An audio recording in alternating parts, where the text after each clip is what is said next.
मानसं ततो जयं धीर्येत् नष्टप्रायेषु अभद्रेषु नित्यं भागवत सेवया भगवती उत्तम श्लोके भक्तिर्भक्ति नैष्टिकी मुखं करोति वाचालं भृगुं लङ्घयते गिरिं यत्कृपातमहं वन्दे श्रीगुरुं दीनतारणम्. Okay, Hare Krishna everyone. Please accept my humble obeisances. All glories to Srila Prabhupada. So, we will continue our discussion on Srimad Bhagavatam, Canto 2, Chapter 3, Pure Devotional Service, the Change of Heart. Very, very wonderful, nice chapter. There are many important verses in this chapter. So we heard in the second canto how Sukadeva Goswami is answering the question of Parikshit Maharaj. Actually, for the benefit of all, he knew already because he is a pure devotee. But for us, for the citizens, as he is a king, he wants everybody to go to fulfill the purpose of human form of life. So for the benefit of all of us, he is asking this question that what is the duty of a person in general and especially one who is about to die. And he asked also what should one hear about, what should one chant and what should one remember. Those things also he asked, and Sukadeva Goswami is answering his questions. And the essence was to always remember Krishna, and especially at the time of death. And for that, one has to hear and chant. So, and then Sukadeva Goswami also spoke about that just in case in the assembly there are many different types of people, they may not be at that stage where they can be engaged in hearing and chanting. So the Virat Rupa meditation was described, and different, because people see whatever they can see, they believe in that only, and they can do only those things. So Virat Rupa meditation was described, and in the second chapter, only maintaining the necessities, and so the two types of Arurukshu, so the mature yogi and immature yogi paths were described, and how they have to pass through all the no attraction should be there for anything else but the Supreme Lord. Then only they can pass through the layers and layers of the universal creation, the egg of universe. And in the end, the glories of and the supremacy of bhakti was described. And now this third chapter begins with Sukadeva Goswami speaking that I have answered your question, because in first chapter of second canto, verse number 22, Parikshit Maharaj has asked another question about how to fix that mind in order to purify oneself. So that was the answer Sukadeva Goswami was giving, the fixing it on the Virat Rupa and then on the super soul and yogi path, and all that was described. And now he is going to speak further about what an intelligent man is not inclined to do. So that is in the verse number 2 to 7. And after that, he is going to speak about very beautifully, which is, we are looking for that nectar. So let us continue. Let me share my screen. And if somebody, maybe we can skip the Sanskrit part because of the time. And yeah, we can skip this Sanskrit because it's not that important.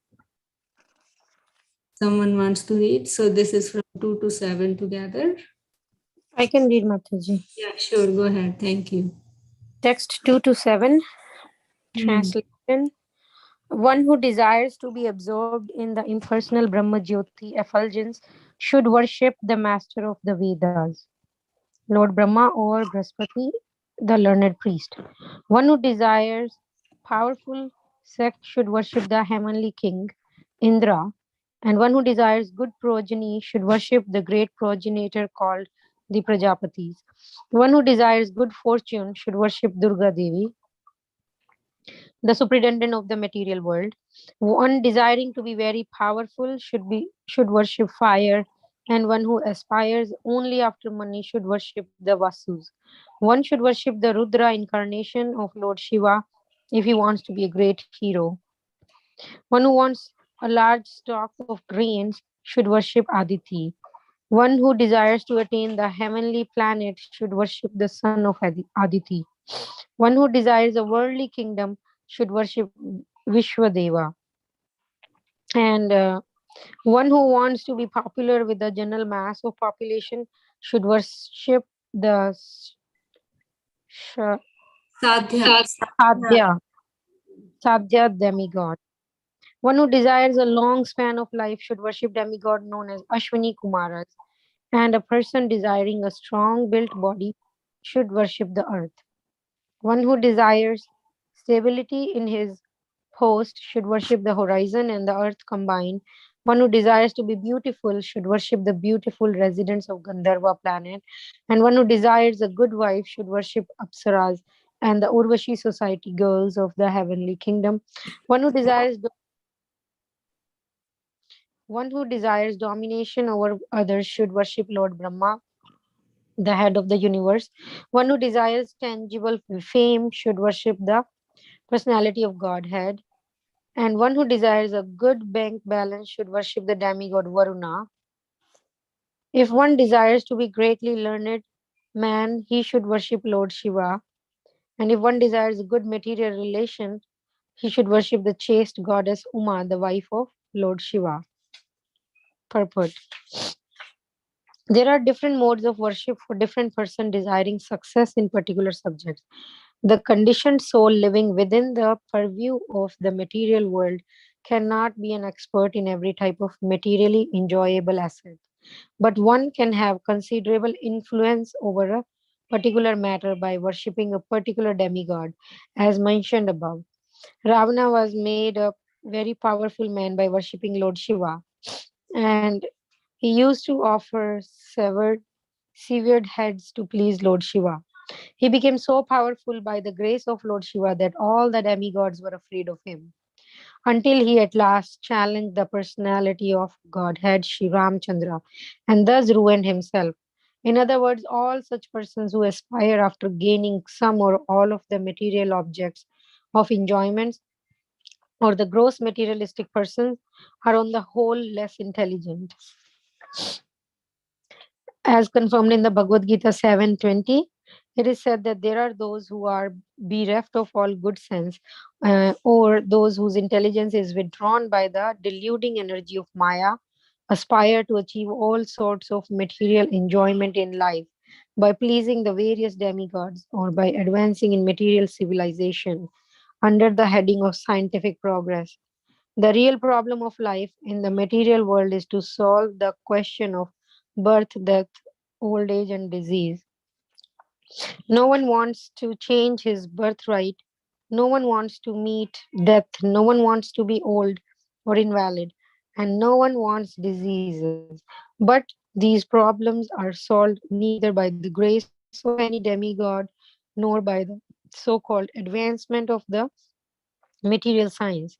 In Bhagavad Gita as well as in the Srimad Bhagavatam, such intelligent persons have been described as devoid of all good sense. Sukadev Goswami said that out of 8,400,000 species of living entities, the human form of life is rare and valuable. And out of those rare human beings, those who are conscious of the material problems are rarer. Still, and still more rare person are those who are conscious of the value of the Srimad Bhagavatam, which contains the messages of the Lord and his pure devotees. That is inevitable for everyone, intelligent or foolish. But Parikshit Maharaj has been addressed by the Goswami as the Manisi, or the man of highly developed mind, because the because at the time of that he left all material enjoyment and completely surrendered unto the lotus feet of the Lord by hearing his messages from the right person. Shukadev Goswami, but aspirations for material enjoyment by endeavoring persons are condemned. Such aspirations are something like the intoxication of the degraded human society. Intelligent persons should try to avoid these aspirations and seek instead the permanent life by returning home back to Godhead. Haribol. Yeah, Haribol, you want to say something? Yes, Mataji. So here, so the verses from 2 to 7 are basically explaining in Bhagavatam what all different demigods offer. When human worship, anybody who worships them, they all have particular department, like they worship them and they get that particular specific thing. And in purport, Srila Prabhupada is explaining how the people whose buddhi has been taken away by Maya, they fall for this, and they don't go for the prime. They don't even inquire about, like, from all the species, they don't inquire about the why, what is the purpose of the life. And then many less people know about the Bhagavatam. And so in that order, like, the importance of, like, knowing Krishna, and at the time of death, how one is to be aspired, like given the example of Parikshit Maharaj, how he left every material thing and surrendered unto the lotus feet of Lord, and wanted to hear Bhagavatam from the right person. So yes, Mataji, you can explain more. Yeah. So we all know from Bhagavad Gita chapter 7, Srila Prabhupada is also quoting that verse 720. What is that?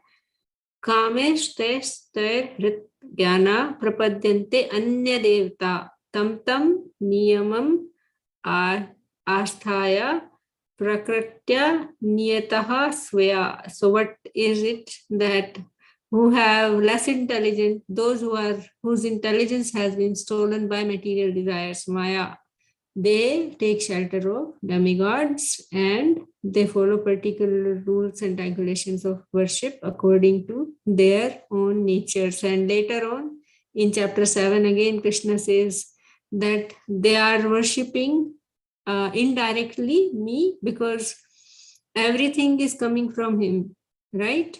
And avidhi purvakam, they are doing it avidhi purvakam. So yeah, and their faith also is given by Krishna, and the result also is given by Krishna, right? That's what in 7th chapter we just read in Bhagavad Gita. Yeah. And also we know that because the demigods, they are in the material, they are also Jivatattva, they are not liberated. And we know the pastime of what is Hiranyakashipu, right? Hiranyakashipu, and he worshipped Lord Brahma, couldn't give him that benediction, right? Of being immortal because he himself is not. So how can the demigods give us that result? And also in 9th chapter, we hear the verse where it says that whatever kind of worship one does, that is where one goes. So one cannot attain the Supreme Lord if one worships the demigod. So ultimately, what is the purpose of human form of life? So this is very rare. First of all, getting that human form of life is very rare. And on top of it, getting that association of devotees is very rare. And on top of it, that association where we can discuss Bhagavatam, hear Bhagavatam, study Bhagavatam, that is even more rare, right? That is what Srila Prabhupada is describing here. Yeah, and also there is one more thing, here. Death is inevitable for everyone, intelligent or foolish. But Parikshit Maharaj has been addressed by the Goswami as the Manishi, means intelligent, or a man highly developed mind. Manishi means man is actually very developed, because at the time of death he left all material enjoyment and completely surrendered onto the lotus feet of Lord by hearing his messages from the right person. Yeah, so basically that. And there was one more thing that the real problem of life in material world is to solve the question of birth, death, old age and disease. So actually whenever we face some problem, then we should check ourselves, okay, is this problem bigger than this birth, death, old age and disease problem? And then in order to solve that problem and this problem, how we can actually go together, basically. No one wants to change his birthright. No one wants to meet death. No one wants to be old or invalid. No one wants diseases. But these problems are solved neither by the grace of any demigod nor by so-called advancement of material science. Actually, I really kind of felt that this part of the purport and this one, death is inevitable, that part, this middle part of the purport is really, really amazing. If we reflect on this and if we think about it, especially that what is actually the real problem of life, and then when we meet other problems, then we need to see what is the Krishna conscious solution for our problems, basically. Because whatever problem comes in our life, if we see it through the lens of scriptures and in a spiritual way, how can I solve that problem? Then only there will be solution to the smaller problems and also this big problem, right? Otherwise, we cannot even solve the small problem. So what happens is, any material solution, what does it do? It creates even more problems. Like, for example, because in summers it is very hot, right? So there is a solution of air conditioner. So but what the air conditioner is doing now? It is creating global warming, right? Is it not? Am I right or wrong? Can somebody say that? Because yes, Mataji. yeah. So basically, when we, and Prahlad Maharaj also says that in his prayers to Lord Nrsimhadev. So when one tries to solve the problem by material solutions, it creates even more problem, basically, right? And also, let's say, for example, the method of communication, the different types of iPhone and technology and all. So because of that, it may be solving a problem of getting information about the other person, but it is creating more problems, right? The children, like what is happening to them now? There is no attention span and they are like sticking to the screen, and because of that there are so many diseases happening, right?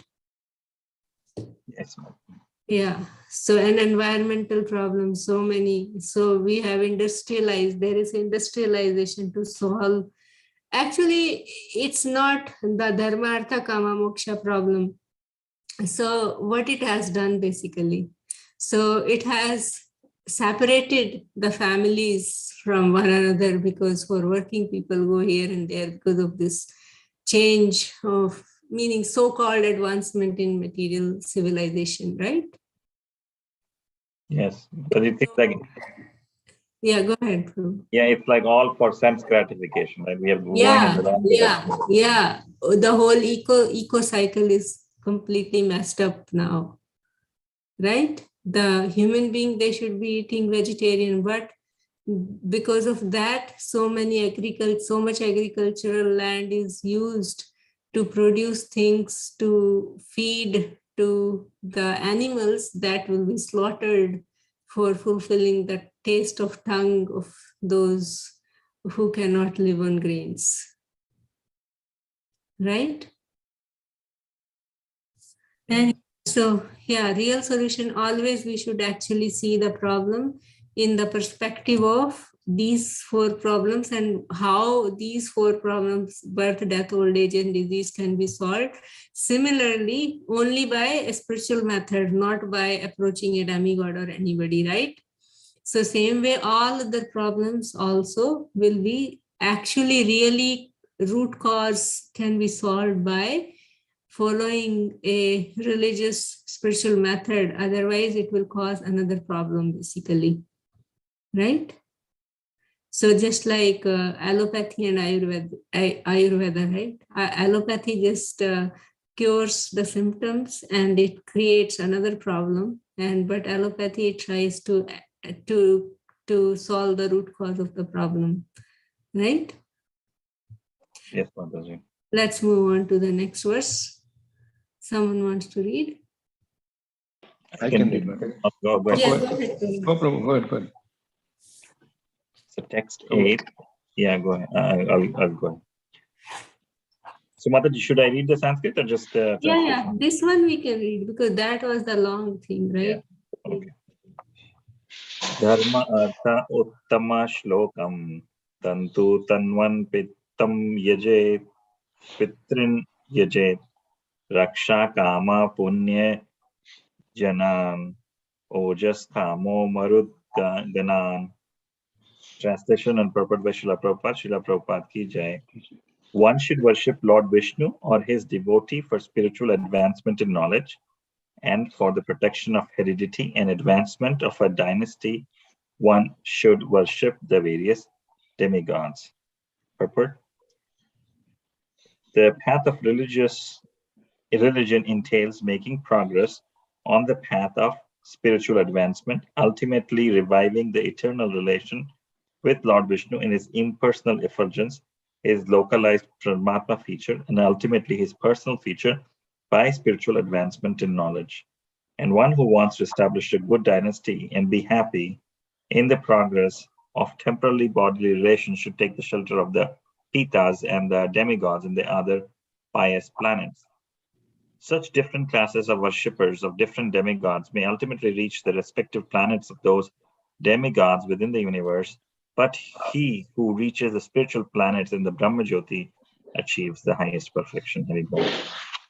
So Mataji is very simple. Yeah, it's like if you want spiritual advancement, whether it's the Brahman realization, Paramatma realization, or the Bhagwan realization, we should worship Vishnu or Krishna. And if we want our heredity or our dynasty, that we want advancement of our dynasty, we worship the demigods. And even Krishna in Bhagavad Gita says, if we worship a particular demigod, we will go to his loka. If we worship a Pisacha, we'll go to that Pisach loka. And if we worship a Pitra, we will go to the Pitra loka. So it depends on who we worship, and we will attain that kind of dham. And Krishna promises if we worship him with full devotion and constantly remember his names, constantly remember him, we will attain his dham. Yeah. Where else did we read about in Bhagavatam, first canto, that one should worship Lord Vishnu? Somebody remembers? That first canto, chapter 2, Vasudev Parama. Yeah. And there it was speaking about the Guna avatars, right? Brahma, Vishnu, Shiva, and the demigods. Respect the demigods, but one should not worship the demigods, right? Yeah. Yeah, and this verse, Srila Prabhupada is actually speaking from Bhagavad Gita, right? When 9th chapter, when people worship other demigods, those who worship the demigods will take birth among the demigods. Those who worship the verse number 25 from 9th chapter, ancestors, they go to ancestors. Those who worship ghosts and spirits will take birth among them. Those who worship me will live with me. That's what verse number 25. Yanti deva vrata devan. Yanti pitrivrata bhutani yanti bhuteja yanti mad yajinopi ma. So basically, whichever ticket we buy, that's where we are going to go, right?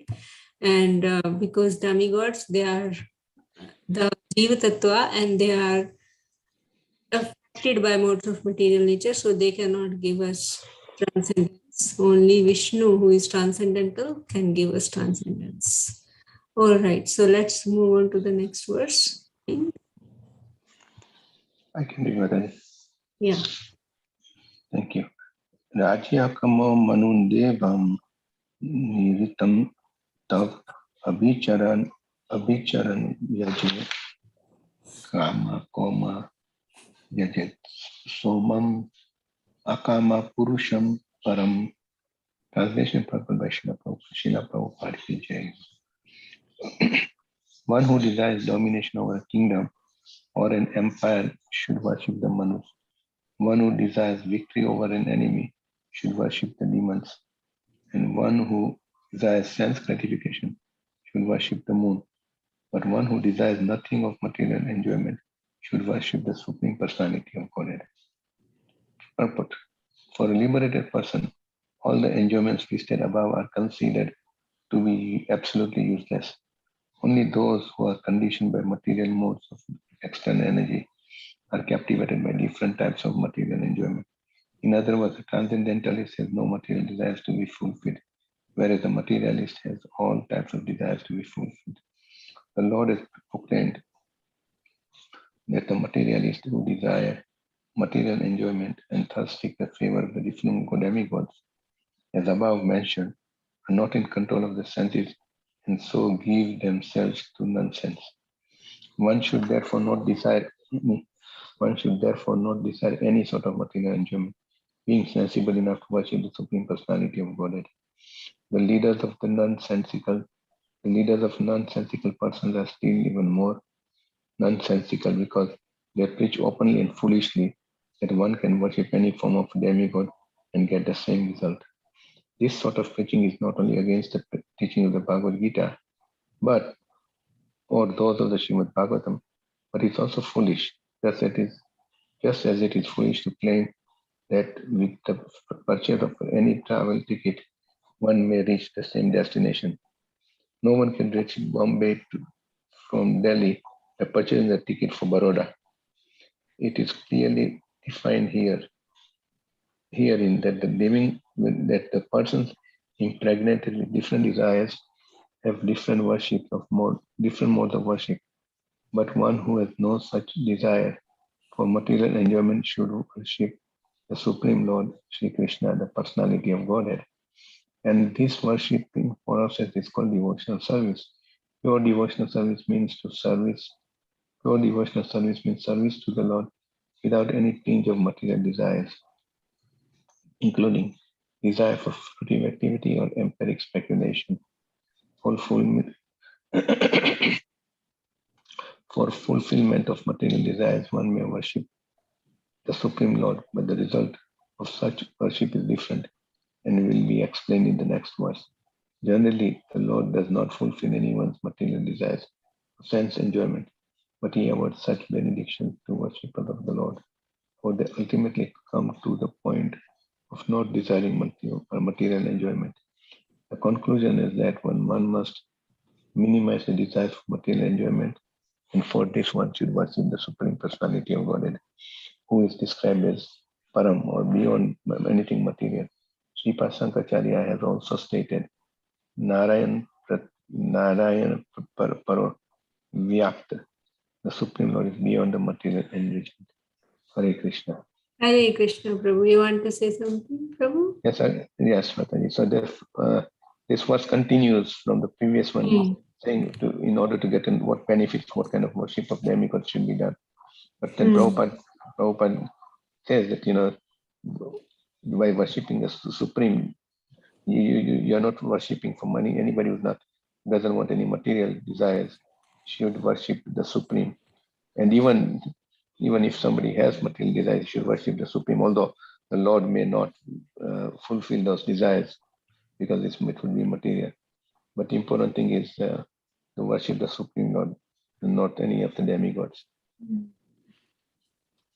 Yes, Mataji, that's all. Yeah, so, and Srila Prabhupada in the purport mentions about that if we worship the Supreme Lord Krishna, he will not fulfill those desires which will take us away from the Lord, right? Right. So I am remembering something from Chaitanya Charitamrita, where when Chaitanya Mahaprabhu is doing Sanatan Siksha, he is giving teachings to Sanatan Goswami, one whole volume, more than one whole volume. So there, Chaitanya Mahaprabhu tells, I am not able to remember which exact verse it is, but I'll try to find those. But in essence, what he says that I am not foolish. Like if somebody is, coming to me and he is asking me some material desire, fulfillment of some fruitive activity, I am not foolish that I am going to give them that. in place of that, I just give them my lotus feet. I am not such a foolish person that I'll give them that is what Krishna says. I mean, Chaitanya Mahaprabhu speaks that on behalf of Krishna, that if somebody is approaching Krishna for fruitive results, then that is what Krishna does. I'm forgetting the verse numbers, but I'll try to find. Yeah, I'm lazy to note down the things while I'm reading. I think I should do that. Yeah. And we know this famous pastime of Dhruv Maharaj. So this section 2 to 9 was about demigod worship. So like people who are less intelligent, they do the demigod kind of worship. Right? All right. So should we move on to the next verse? Yeah, it's 807. We can still do more. Yeah, this is very, very nice verse. So now it is, worship of the Supreme Lord. It is speaking about. Yeah. Someone wants to read? This is very nice, beautiful. I can read Mataji. Yeah, Mataji. Thank you, Mataji. Chapter number 3, verse number 10. Akamah sarva kama moksha kama udara tivrena bhakti yogena yacheta purusham param. Translation and purport by His Divine Grace is Sri Bhaktivedanta Swami Srila Prabhupada ki jai. A person who has bordered intelligence, whether he be full of material desire, without any material desire, or desiring liberation, must by all means worship the Supreme Whole, the Personality of Godhead. Perfect. The Supreme Personality of Godhead, Lord Sri Krishna, is described in the Bhagavad Gita as Purushottama, or the Supreme Personality. It is He only who can award liberation to the impersonalist by absorbing such aspirants in the Brahmajyoti, the bodily rays of the Lord. The Brahmajyoti is not separate from the Lord, as the glowing sun ray is not independent of the sun disk. Therefore, one who desires to merge into the supreme impersonal Brahmajyoti must also worship the Lord by Bhakti Yoga, as recommended here in the Srimad Bhagavatam. Bhakti Yoga is especially stressed here as the means of all perfection. In the previous chapter, it has been stated that Bhakti Yoga is the ultimate goal of both Karma Yoga and Jnana Yoga. And in the same way, in this chapter, it is emphatically declared that Bhakti Yoga is the ultimate goal of the different varieties of worship of the different demigods. Bhakti Yoga, thus being the supreme means of self-realization, is recommended here. Everyone must therefore seriously take up the methods of Bhakti Yoga, even though one aspires for material enjoyment or liberation from material bondage. You want to say? Oh, go ahead. It's a long purport message. Oh, sorry. Yeah. Okay. I so thought Akama, it. Yeah, me too. Me thought okay, it's finished, but no, it's I think 3 more paragraphs. Yeah, Akama maybe is stop after this paragraph and then someone else can. yes, yeah. Akama is one who has no material desires.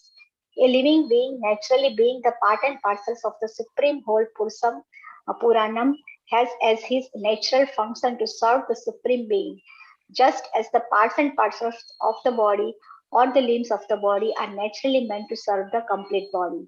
Desireless means therefore not to be inert like the stone, but to be conscious of one's actual position and thus desire satisfaction only from the Supreme Lord. Srila Jiva Goswami has explained this desirelessness as Bhajaniya Paramapurusha Sukha Matra Sva Sukhvatvam in his Sandarbha. This means that one should feel happy only by experiencing the happiness of the Supreme Lord.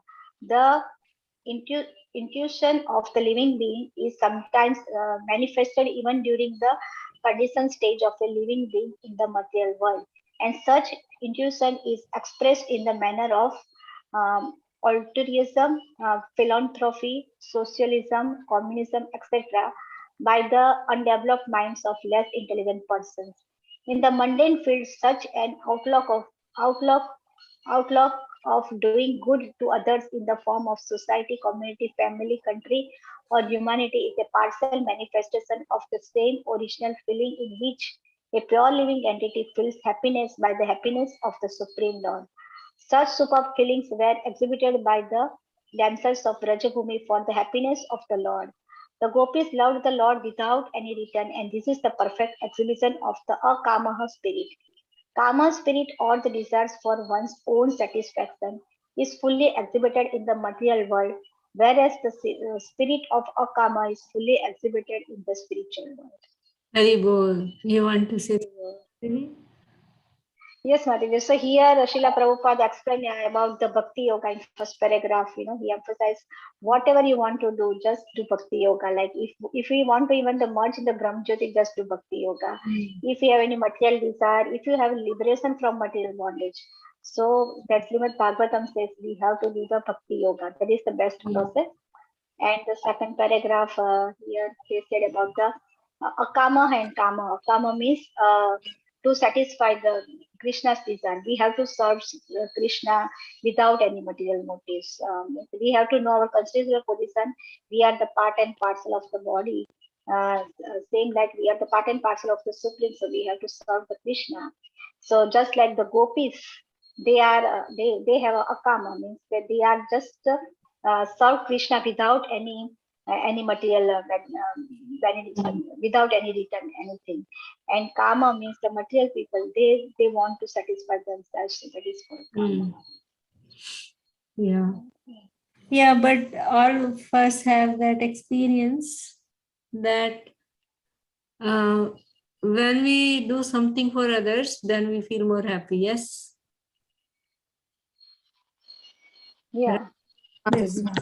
And especially now, if we see Krishna, when he is receiving and receiving and receiving, he is the Supreme Lord, and everybody else, even Radharani, the topmost devotee, is serving him. And then Krishna is thinking, oh, how come she is feeling more happy and more love than me?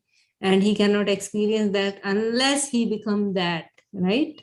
So same way, we cannot experience that real happiness until and unless we really just selflessly completely serve. And the special that top pastime of the gopis, giving the dust of their lotus feet for Krishna's headache, saying that we are willing to take millions and billions of birth, even if this dust can cure Krishna of his headache for even a single moment. So that was the love. That was the selflessness, height of selflessness of the gopis' love for Krishna, right? The Dwarka queen said, no, we don't want to go to hell. Brahmana said, so who is the most lover? Gopis. And what is the height of selflessness is gopis. And Krishna wants to be a gopi, Radharani, and he comes as Chaitanya Mahaprabhu in the bhav of Radharani. Right? So, yeah. So, and let's read, because what I want to say is already there in the purport. So someone else want to read, and then we can discuss a little more. Yes, Mataji, I can read. Yeah, thank you. Hare Krishna.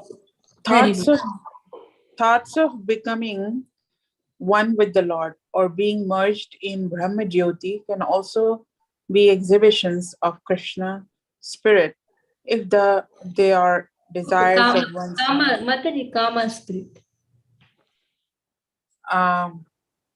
Sorry.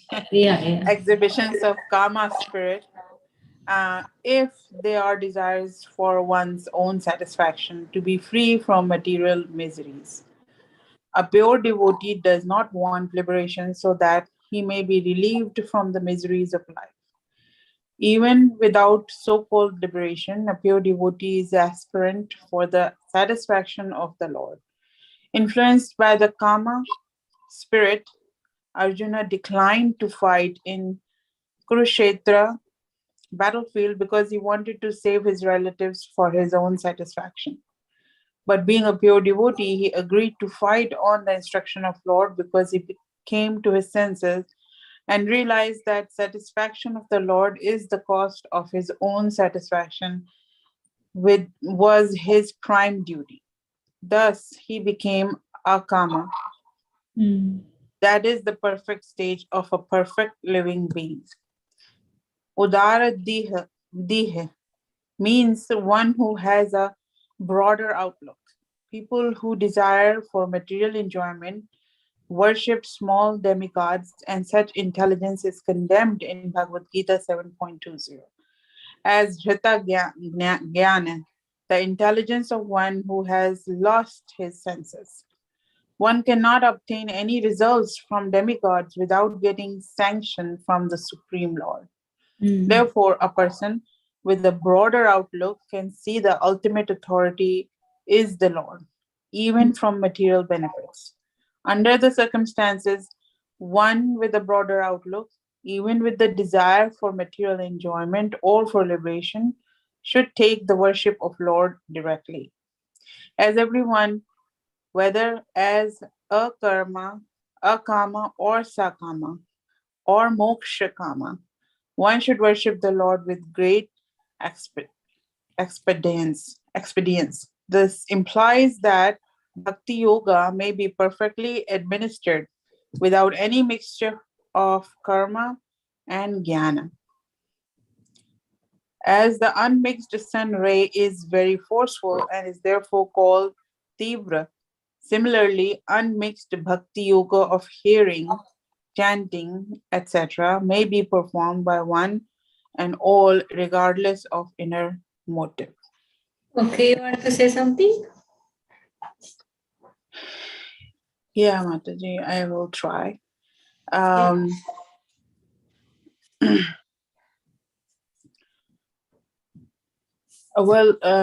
Like we said earlier, that we don't want to worship so that either we can be relieved from the miseries or we get our desires fulfilled, material desires fulfilled. Because and if we are doing service to demigods, then we are ignoring the fact that Krishna is the Supreme Lord and he's the one who sanctions any wishes to demigods so that they can help us. So ultimately, the ultimate authority is God, even for material benefits, if that's what we want. That part was easy, but I did not understand this last sentence that this implies This implies that bhakti yoga may be perfectly administered without any mixture of karma and jnana. Yeah. The unmixed sun ray is very forceful and is therefore called tivra. Similarly, unmixed bhakti yoga of hearing and chanting, etc., may be performed by one and all regardless of inner motive. So, yeah, here. So, in this verse, Tivrena Bhakti Yogena, right? What is this Tivrena? Tivrena Bhakti Yoga means without any mix, meaning only and only worshipping the Vishnu Tattva. Only and only. Bhakti Yoga is only for the Supreme Lord, not demigods or impersonal Brahmajyoti or anything. So that is what Srila Prabhupada is describing, and we all have that example. When we focus the some lens on a paper, when we focus the sun rays on the lens on a paper, then the paper burns. But if the focus is not there, then it won't burn, right? Right. So that is what, even if I have a material desire, even if I have a desire for Brahmajyoti knowing, so if we go to Krishna, that Tivrena Bhakti Yogana, Tivrena means without any mix, only and only, but only and only worship of Krishna, no demigod, no nothing else, right? No any higher power. But that is what that bhakti yoga may be perfectly administered without any mixture of karma and jnana. Meaning karma and jnana means what? We want something for ourselves. So basically for karma, people worship demigods. For jnana, they do the yogi business, right? So no fruitive mentality, no speculative speculation basically, but worshipping the Supreme Lord. Just like Dhruv Maharaj, he had the material desire to get the kingdom bigger than the kingdom of his father's father, Brahma, right? So that was a material desire, but his mother directed him to Narada Muni, and Narada Muni asked him to worship Vishnu. Om Namo Bhagavate Vasudevaya, right? Om Namo Narayanaya. So he did not worship any demigod. So what happened to Dhruva? So his desire when after meditation, when Lord Vishnu appeared to him, then Dhruva didn't wanted the material desire of getting the kingdom, but his desire was fulfilled. But as a devotee, not as a non-devotee, not as a self-centered enjoyer, right? So that is, it's like Srila gives that example of uncles and parents. So the uncles and aunts love for the children and parents' love for the children is different in the sense that if the child wants a candy or a chocolate in the night, the parents will not give because it's not good for them. But the uncles and aunts, they will give. So that is the difference between the demigods and the Supreme Lord Krishna. So I was speaking about Chaitanya Charitamrita. I really have to find those verses where Chaitanya Mahaprabhu tells Sanatan Goswami that I am not foolish to fulfill the fruitive material desires of my devotees. If one approaches me, this akama sarvakama verse, there it comes, but I am forgetting the number of the verse, but I know where it is around, so I have to look in my book. Okay, Mataji. Yeah. I guess this is why there's so many examples where demigods gave us the boons, and then what happens with those boons? It was destructive. Yeah, so Ravana, he got all the boons, and what happened in the end? And Hiranyakashipu, his boons were fulfilled, and then in one moment, Lord Narsingh Dev crushed him completely, right? And then Prahlad Maharaj, when Lord Narsingh Dev asks Prahlad Maharaj, who is a pure devotee, that, oh, ask me for some benediction, and he says, I have seen the result of all benedictions, and from whom the whole material universe used to tremble by his one lifting of an eyebrow, and he is just smashed by you in a moment. I don't want that kind of wealth, right? Yes, not that it's true. Only thing I want is the association of your pure devotee Narada Muni, who is my spiritual master. I don't want anything else. And then he had such a compassion for even his father who tortured him. Then he asks, please deliver my father, right? Yes, Mataji, yes.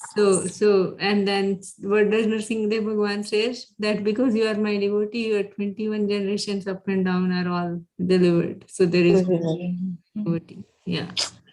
So that is the benefit of becoming a devotee of Krishna. We cannot do good to ourselves and we cannot do good to our family members. So only good thing that we can do is by becoming pure devotees. I mean, we may not be pure, but at least we should march on the direction of being a pure devotee. It is something in my heart. I just came, Mataji, when we come to Krishna consciousness, this is one of the biggest realizations to change the thought process and then surrender to Krishna. And I think a lot of we all probably experience with our family members when they are trying to relate to us in Krishna consciousness. The biggest thing they say, well, we have been praying them for so long, so it's as if they feel unfaithful to them to stop praying to demigods, so they can't stop it. And Actually, yeah, what would be our explanation for that? so we don't have to do anything like that. We don't tell them to stop anything. So only thing is you introduce the worship of Krishna. Don't tell them to stop. Did we ever tell you? No, we don't, but that is their first explanation. It's like I can't, I feel as if like let's for example, my mom said that, oh, I feel like I can't stop praying even though I'm praying to Krishna, Don't, but I it's can't fine. stop praying. Yeah, it's fine. It's perfectly fine. So perfectly fine. Just let them. Right. And then as they increase their devotion to Krishna, automatically it will follow. Then Well, yes. we can explain what is the relationship between the demigods and Krishna. Okay, you worship demigods, but as they are actually the devotees of the Lord, but they are not Supreme Lord. Slowly, gradually, once their bhajan for Krishna increases, then slowly, gradually, we can slowly, gradually tell those things. That is so true. That's what we experienced. Yeah, we should never tell. Did we ever tell any of you? Because most of you, some of you were doing the demigod worship and we never told you to stop. True. Right? So the same way we deal with our family members. And family members, we should never preach to them. We should show them by our example. No, never ever preach to the family members, but just show them by our example. If our attitude, our behavior, our achar is becoming good by practicing Krishna consciousness, then of course they want to ask, well, how is it changing? What are you doing? So that we can also. Right. True. It's not by speech, but by action. We can reach to them. Yeah, dear devotees, it's 8:28. If somebody else have anything to add.